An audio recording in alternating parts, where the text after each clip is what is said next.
प्रस्तुत करल नागपुरी सादरी फिल्म तोर बिना कर सुपर हिट कामयाबी मिले के बाद फिर से दूसरा नागपुरी सादरी फिल्म लेके आले महाली फिल्म प्रोडक्शन।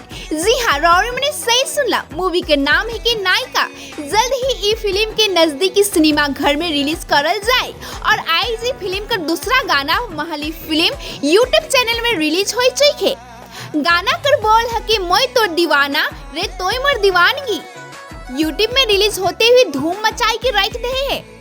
सादरी गाना प्रेमिका मन जुबान में गुनगुनाते हुए देखल जाते। ये गाना की पवन राय द्वारा गावल जा है। इस सादरी फिल्म में विनोद महली नायक और त्रिशना तांती नायिका के रूप में काम कर है। जी हाँ, ये गाना कर सीन देखे के लायक है और गाना कर शूटिंग नेपाल से सटल चीन बॉर्डर मुस्तांग पहाड़ के पास शूटिंग करल जा है। ये गाना की पूरा देखे कर लागिन महली फिल्म यूट्यूब चैनल में या ऊपर देवल लिंक में क्लिक करके रौरी मने ये गाना की पूरा देखे सकबा। देखो पूरा रिपोर्ट।